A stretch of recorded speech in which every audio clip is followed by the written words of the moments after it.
kitabu en babu nef dambugal jeenaya ɓangal fi bayani no yewta en fi ɓangengol no waqiɗil wudu e firta e ɗi salligiɗi.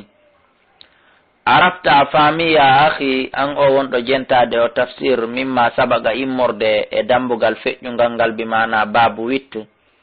a faami ton kayfa yutimmu lwudu ko honno salligi on timmirta bi shurutihi wondude e sartiji mum ɗin wa furudihi e farillaji mum ɗin wa sunani e sunnaji muɗum ɗin kama bayyanahu nabiyu sallallahu alayhi wa sallam wano nelaɗo Allah on ɓanginiri ɗi noon. fa kunta latike joni min abdoullahi kalamiɗo andi a latike bi hajatin e haaju a hattonjini a walegoyi fa kunta a woni bi hajatin hiɗa mari haaju ila ma'rifati faade andugol joni ma fisidu ko bonnata hadal wudu'i oɗo salligi ɓaawo o moƴƴi wa yanqadihu firtamo li alla tastamurra fi wota a duumo ala wudu'in e hoore salligi kad batala tawata jaka bonino hukumuhu ñawore salligi on fatu addi bihi yaha tottira sabu on salligi ɗon ibadatan dewal tawata la tasihhu ngal dewal ɗon wawata sellude min ka immorde e maɗa sabu bonugol ñawore hadisi on e afwan ñawore salligi on. faalam andu ayyuhal muslim kayo julɗo wonɗo jentade o tafsir anna lil wudu'i wonde no wodani salligi o mufsidatin bonnayɗi la yaboga salligi on heddotako ma a wahidin wondude hay e gotum min ha e majji lahu hino wodani ɗi noon tathirun batteji fa yahtaju hino haton jini ila isti'nafihi faade laɓɓingol fi majji min jadidin immorde kesum mbimana laɓɓingol fi muɗum ɗimmum ha laaɓa poy inda iradatihi sanga faalegol makko kanko julɗon muzawalati amalin jippanagol gollal daranagol gollal min al amal immorde golli allati yushra ala hal wudu ɗi tawata salligi hino sar inana fi majji. wa hadihi l mufsidatu ɗiɗo bonnayɗi salligi tusamma hiɗi wi'e na waqidun firtayɗi wa tusamma hiɗi wi'e mubtilatun bonnayɗi wano kadi woniri hiɗi inne kadi mufsidatun bonnayɗi wal mana wahid mana ɗum ɗo fof ko gotum ko addumba e ɓannumba kono mba hirsire jokka. wa hadihi l mufsidatu ɗiɗo bonnayɗi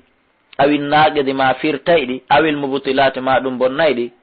umurun ko piiji ayyanaha shari'u ɗi tawata sharia on hino ɓangini fi majji. waya ɗin ilalun ko ellaji tu'athiru hiɗi battina fi ikhraji lwudu'i fi yaltugol salligi on amma huwa gaay no o woniri noon almatlubu amma huwa gaay konko woni almatlubu ɗaɓɓa ɗum min immorde salligi on. wa hiya ko wonata ɗin peeji imma ahadasun ko amma ko tayre tan qidul wudu'a tawata salligi on hino firtora bi nafsiha sabu nden tayre tigi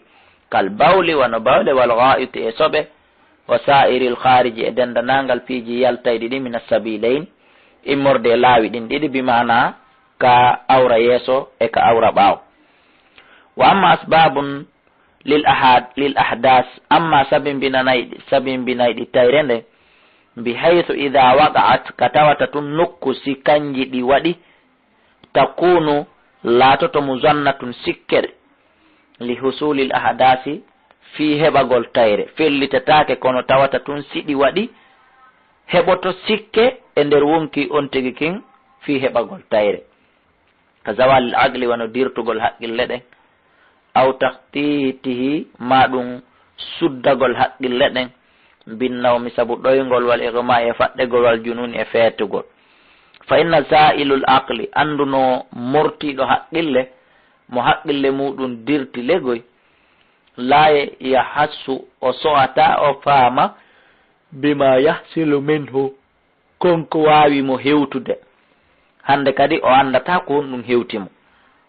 fa uqimatin mazannatu hande kadi sikke ɗe ñiiɓinte maqamal hadasi ñiiɓugol tayre nde alegoy sikkete ha do e fellitede wonde tayre heɓiki ko ɗum waɗi. wa ilayka hino fawima bayana dhalika ɓanginanegol fi ɗum bitafsili sabu fensitanegol ha moƴƴa. awalan aranun ɗum alkhariju wiɗen ko yaltata min sabilin immorde laawol ngol ay min mukhrijin immorde ko yaltata al bawlu bawle ɗen wal ghayit e soɓe on wal kharij e ko yaltata min sabil immorde ngola lawol imma an yakuna amma lato bawlan bawle aw maniyan ma mani aw madiyan ma ɗum madi aw damin ma ɗum ƴiƴan istihadatin filotoɗo wono sonnajo masalan aw ghayitan e ma ɗum soɓe aw rihan ma ɗum hendu bimana ko wiyete kon hendu en faami ko wiyete hendu ɗo kon fa in kana silatika al khariju ko yalte kon bawlan ko bawle aw ghayitan ma soɓe fawa ɗum naqidun lil wudu'i ko firta ɗum salligi on bin nas ka nassu tigi bimana ka ƴiyal wal ijma'i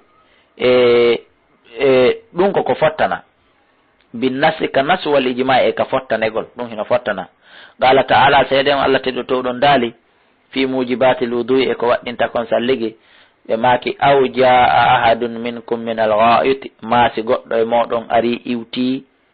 ka ittugol soɓe on ka hurgo wa in kana silatike maniyan ko maniyu aw madiyan ma madiyu fa huwa ɗum ɗon yanqudul wudu'a firta salligi on bi dalalatil ahadisi sahih sabu dalilaji hadiseje selluɗe arɗe ɗe wa haka hino filli al ijma'u wondude fottanegol ala dalika e dow ɗum ibnul mundir o ɗo wiyeteɗo ni wa gayri e ko hinamo wa kada ko wano ni kadi yanqudu salligi on hino firto khuruja damil istihadati sabu yaltugol ƴiƴan sonnajo filotoɗo wawa ɗon damu fasadin ko ƴiƴan bonɗan e laadama haydin wona ƴiƴan filaye afon wa kada ko wano noon kadi yanqidu salligi on hino bonira khuruja yaltugol damil istihadati ƴiƴan jargaɗo wawa ɗan ɗon damu fasadin ko ƴiƴan bonɗan laadamo haydin wona ƴiƴan filaye koni ƴiƴan jargaɗo ko on sonnajo tawata o yii ella ha aada makko on timmi hani ƴiƴan ɗan ko paali ɗan arde tun hande kadi ɗan ɗon ɗan innatake fiilorde hande kadi ko istihada ko jargaɗo li hadis fatimata binti abi hubays sabu yewtere oɗo sonnajo annaha no kanko kanata o laatike tustahadun ko jargaɗo fa qala laha annabiyu sallallahu alaihi wasallam nelaɗo allahumma kanimo an ko waɗata fatawaddayi ko ya salligano o salli juula fa innama huwa andu an konko nango maɗon damu irɗin ko ƴiƴan irq bimana ko ɗaɗungo deransi ka nder renga rawa abu dawud ad-daraqutni wa qala isnaduhu o wi tugorde hadise on kulluhum ɓe fop maɓɓe thiqatun ko hoolaɓe bimana filliɓe hadise on wa kana salligi on laatike kadi yanqidul wudu ayno firta salligi on khurujur rihi yaltugol hendu bi dalalatil ahadis toujours kadi sabu dallinorgol hadisaji a sahihati selluɗe wa bil ijma'i e fottanede qala sallallahu alayhi wa sallam ayno nelaɗo Allah no maki la yaqbalu llahu salata ahadikum Allah jaɓata julde goɗɗo e moɗon ida ahadasa so heeɓi tayre hatta yatawadda ha o salligo wa qala sallallahu alayhi wa sallam nelaɗo maki nokogo fi man sakka fi on sikkitiɗo hal kharaja minhu rihun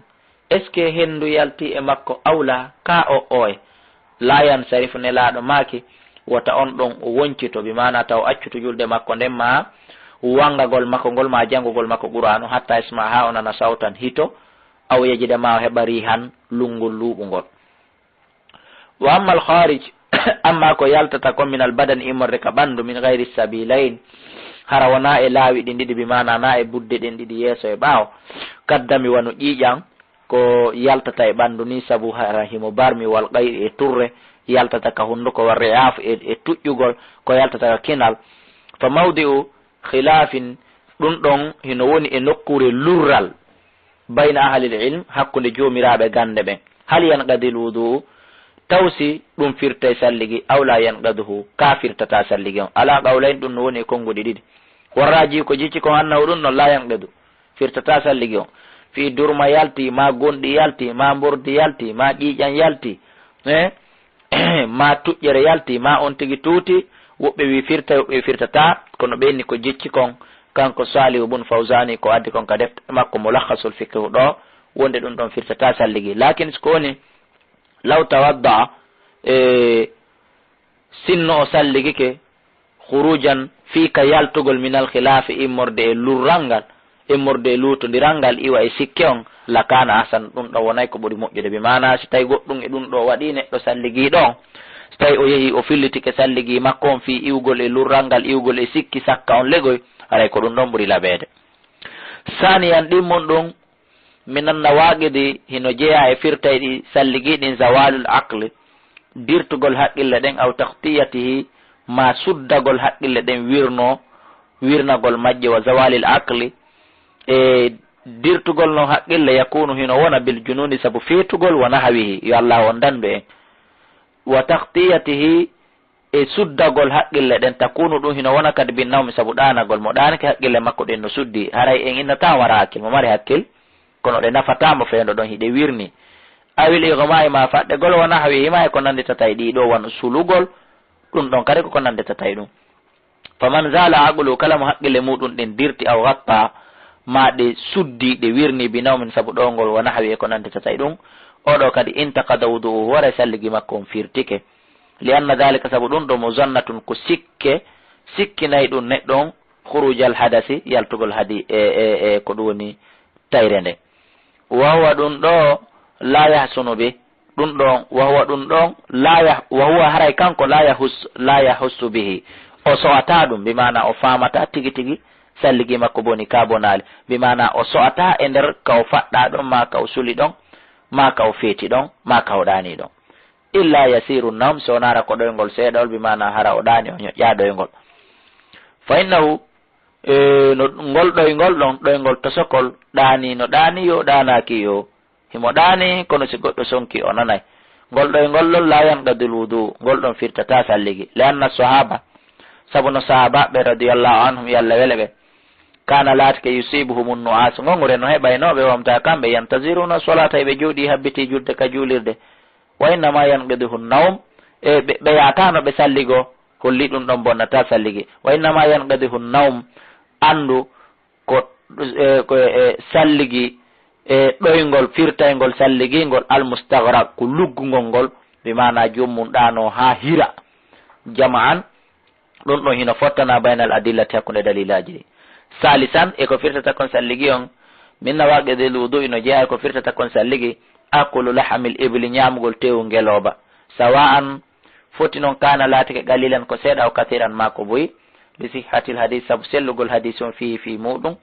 an rasulillahi ko ƴettani laɗon sallallahu alaihi wasallam wa sarahatuhu e ɓangugol muɗum feeñugol muɗum qala al imam ahmad maki rahimahullahu yallahu on yurmemo fihi hino e fi muɗum fihi fi ñamugol tewu ngeloba mbaymo yet fimo hadisani hadiseji ɗiɗi sahihani selluɗe ɗiɗi an rasulillahi ko ƴettani laɗon sallallahu alaihi wasallam wa amma aklu lahami amma ñamugol tewu min gayri l ibli hara o nangue looɗi wono nagge ma dammil ma gerto ma liƴƴi tewngun ko ngu fayi wo ko ngu fayi fala yanqadul wudu ɗum ɗon firtata salligi amma tewo ngeloba mban haray ko wonata kon sabu yo salligi on firto nawasi haray ko fi fayugol tun ngeloba mban nde wona ɗum si wona ɗum haray kala tew faygu ngu ñamuɗen haray no salligi on firto no wodi ton ko sabimbini fi ɓay ko ngeloba ko honɗum waɗi si kamba mo ñamimba haray salligi boni ɗum hino mari sababu ko tawata en gasata addude ɗo tawata tawɗo hino humpa ɗum o nodday ka numéro téléphone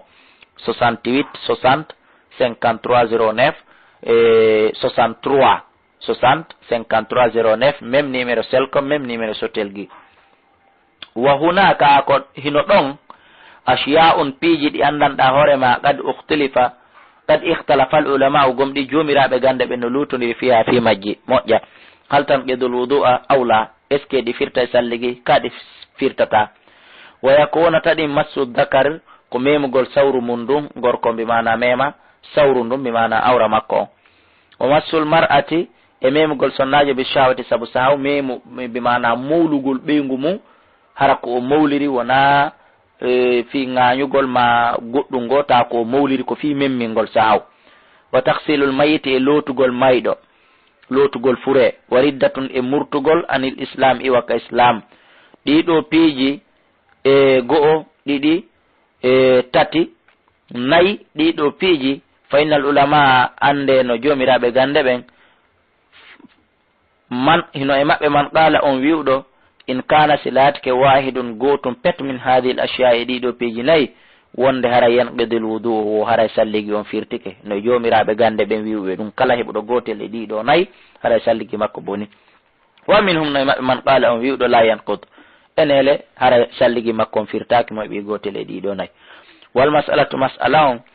e mahillu nazarin wa ijtihadin mi mana ko nokkure mas'ala on himo woni e nokku nazarin darugol tasko moƴƴa hara wubbali tun tawta ɓeeɗa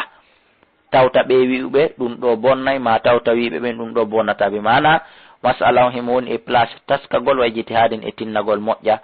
yo Allah subhanahu wa ta'ala on hawrindin en. lakinna so woni tun law tawadda min hadhihi al ashya ha sinno o neɗɗo julɗo salligi ke e ɗiɗo piiji khurujan ka yaltugol min al khilaf iwa e sikki sakka lakana ahsan haray ko ɗum ɗon ɓuri laɓede sikki o ala e muɗum ɓeeɗa wi bonnay ɓeeɗa wi bonnata mo heeɓi gotel e ɗiɗo o wakkilike o salligike na haray ɗon haala ala ɗon o felliti mo wonde salligi lakana ahsan haray kon ɗon ɓuri laɓede en faami ka haada ɗum ɗo e wagad bagiyat gomɗi heddike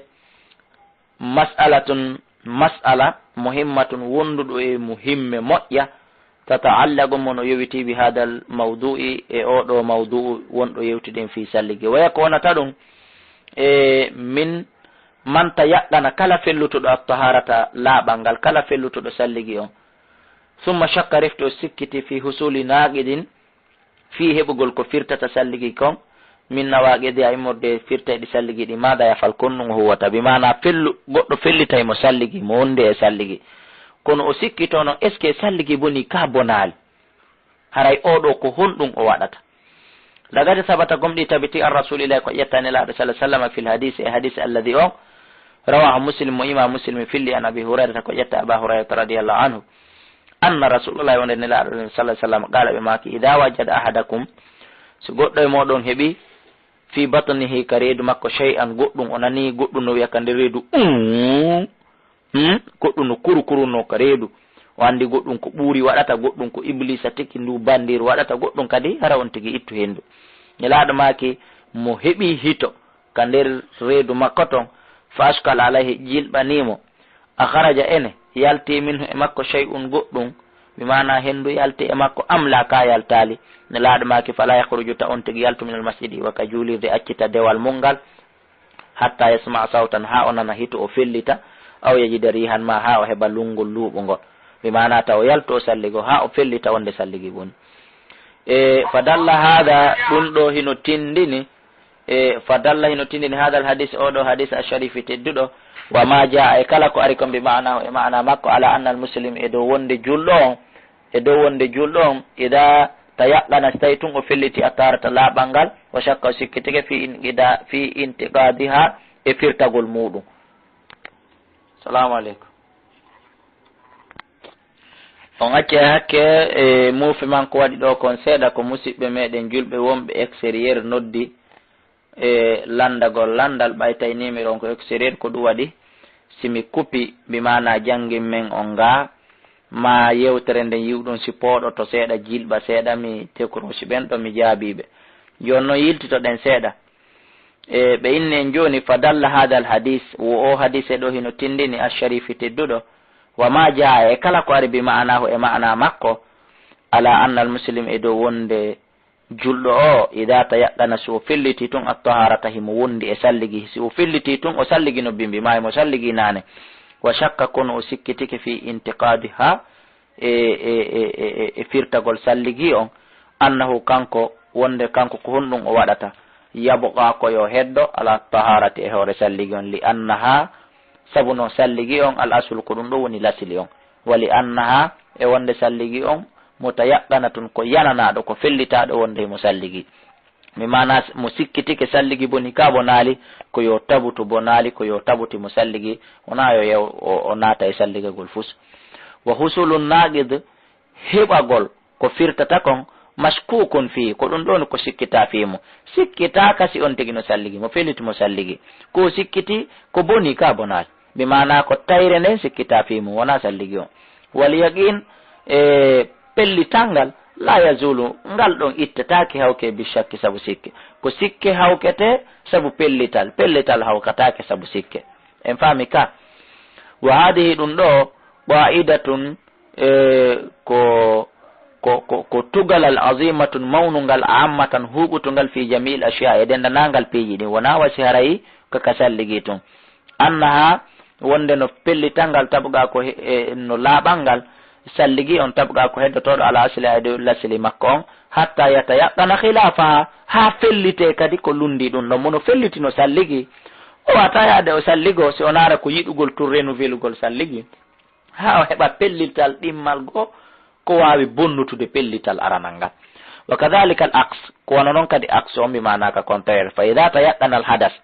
si on tigi no felliti kadi no wondi e tayre mo felliti o salligaki wa shakka o sikkitike fi taharati fi salligi est ce que mi salligino ka mi salligaki fa inna wara on ɗon kadi yatawadda ko yo salligo tamaman li anna al asla sabu lasili on bagawol hadas ko heddagol tayre nde fala yartafi'u toujours tayre nde nde iwrata bi shakki sabu sikkitagol en faami ka mo sikkitike est ce que miɗo salligi ka mi salligaki ko waɗɗimo ko yo salligo mo sikkitike ene miɗo salligi miɗo felliti ɗum est ce que salligi am boni ka bonali haray on ɗon ko waɗɗimo ko wona yo salligo alayka hino fayma ya akhil muslim musidɗo an julɗo alayka hino fayma bil muhafazati renagol moƴƴa ala taharati e dow salligi on lissolati fi julde nden wal ihtimami biha ko ɗum woni e famugol fi oɗo salligi li annaha sabu no salligi on la tasihu sellata solatun julde biduni tahurin ko alda e salligi kama yajibu alayka wono waɗɗorma an tahdara nde renatoɗa kadi minal waswasi immorde sowin sinagol wongol aaden yejjitowo tun sikkitiɗo tun wa tasallatu cheytan e wurtugol cheytane alayka e dow maɗa wongol aaden sikki sakkannotoɗo ko ɗum woni saabi mbingol wurtugol cheytanuji ɗin ema bi haythu yukhayyalu ilayka nokku kadi wawata waylitandema intiqadi taharati ka firtagol salligi ma on wa yulbisu ɗi jilɓa ɗi jiiɓita alayka e dow ma tawale salligi ma on bonali fasta'id billahi molora allah min sharrihi immorde boneji e bone majji o wala taltafit hara a yeƴƴitaki ila waswasihi faade sowinsingol majji on was'al landoɗa ahlal ilmi jomiraɓe gande ɓen amma ashkala alayka fi konko jilɓan ma ɗon ko honno waɗata min umuri tahara immorde fiyakuji laaɓal magal litakuna fiya wonu ala basiratin e dow ko laaɓi e dow ko feeñi e dow tasakuye min amrika immorde fiyake maɗa ɗen wa tamma ko ɗum woni himmira aydan moƴƴa kadi mbi taharati thiyabika fi laɓɓingol coñci maɗa ɗi min najasati itta ɗi e soɓe wuppugol ɗi ha ɗi laaɓa litakuna fiyo laato solata ka julde ma nden sahiha tan ko sellunde wa ibadata ka wona dewal mangal mustaqimatan ñiɓugal fa inna allah subhanahu wa ta'ala sabu allah tedduɗo to ɗon qala o daali kanko allah de yuhibbu tawwabina himo yiɗi tuuba e ɓe ruttoɓen wa yuhibbu almutatahhirin himo yiɗi laɓɓintinotoɓen laɓɓintinotoɓe ka ɓandu laɓɓintinotoɓe ka coñci laɓɓintinotoɓe ka nokkure ka woni ɗon foppo ko laaɓal waffaqana allahu jami'an yo allah o awrindin en fof mi wonɗo jangude e ono wonɓe heɗade